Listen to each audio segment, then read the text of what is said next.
इस वक्त की बड़ी खबर आपको बता दें, पश्चिम बंगाल के बांकुड़ा में दो मालगाड़ी आपस में टकरा गई। हादसे के बाद मालगाड़ी के डिब्बे पटरी से उतर गए। हादसे में फिलहाल किसी के हताहत होने की खबर नहीं है। पश्चिम बंगाल से ये बड़ी खबर हम आपको बता रहे हैं, जहां पर दो मालगाड़ियों की आपस में टक्कर हुई है, जिसकी तस्वीरें भी सामने आई है। लेकिन गनीमत ये रही कि इस हादसे में किसी के भी हताहत होने की जानकारी अब तक सामने नहीं आई है। हालांकि मालगाड़ी के डिब्बे जरूर पटरी से उतरे हुए दिखाई दे रहे हैं। पश्चिम बंगाल के बांकुड़ा में ये हादसा हुआ है, जहां पर दो मालगाड़ी आपस में टकरा गई हैं। हादसे के बाद मालगाड़ी के डिब्बे पटरी से उतर गए, जिसकी तस्वीरें सामने आ चुकी हैं। हादसे में फिलहाल किसी के हताहत होने की खबर नहीं है। इस वक्त की ये बड़ी खबर आपको बता रहे हैं पश्चिम बंगाल के बांकुड़ा से, जहां पर ये रेल हादसा हुआ है। दो मालगाड़ियों की आपस में टक्कर हुई है।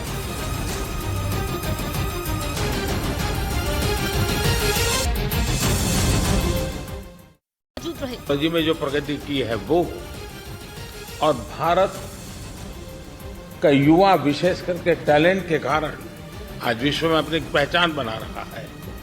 तो टैलेंट और टेक्नोलॉजी का ये मिलन, मैं समझता हूं कि अपने आप में एक उज्जवल भविष्य के लिए गारंटी लेकर के आया है। इस दौरान पीएम ने राष्ट्रपति बाइडेन की कोशिशों की तारीफ भी की। राष्ट्रपति बाइडेन का इस महत्वपूर्ण, भले ही छोटी हो, लेकिन मैं कहता हूं ये होनहार है, ये शानदार है और ये धारदार भी है, और ये आने वाले भविष्य को बनाने वाली है। उद्योगपतियों के साथ हुई इस बैठक में कई अहम मुद्दों पर चर्चा हुई। साथ ही भारत में निवेश को लेकर भी बात बनी।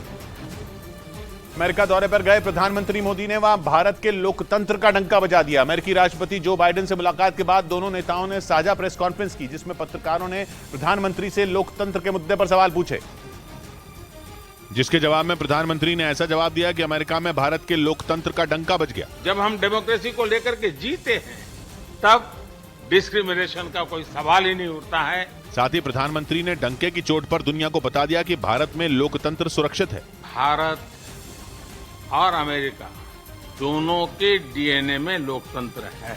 प्रधानमंत्री की यात्रा से ठीक पहले अमेरिका गए राहुल गांधी ने वहां भारत में लोकतंत्र के मुद्दे पर खूब बात की थी, और प्रधानमंत्री के अमेरिका दौरे पर भी यही मुद्दा उठा। इस बीच अमेरिका की संसद को संबोधित करते हुए प्रधानमंत्री ने एक बार फिर दोहराया कि यह युद्ध का युग नहीं है। प्रधानमंत्री ने पिछले महीने यही बात पुतिन से कही थी, जिसका जिक्र पिछले साल सितंबर महीने में फ्रांस के राष्ट्रपति इमैनुअल मैक्रोन ने संयुक्त राष्ट्र महासभा में भी किया था। और अपने अमेरिका दौरे पर प्रधानमंत्री ने एक बार फिर यही बात दोहराई और अमेरिका की संसद में दोबारा कहा कि यह युद्ध का युग नहीं है। This is not an era of war. यही नहीं, उन्होंने इस बात पर जोर दिया कि दुनिया के हर देश को खून खराबा रोकने की हर मुमकिन कोशिश करनी चाहिए। We all must do what we can to stop the bloodshed and human suffering. Ukraine जंग पर प्रधानमंत्री ने शुरू से अपना रुख साफ रखा और बातचीत से इस मुद्दे को सुलझाने के पक्ष में रहे। यही नहीं, अपना ये पक्ष उन्होंने बेझिझक होकर पुतिन के सामने भी रखा था।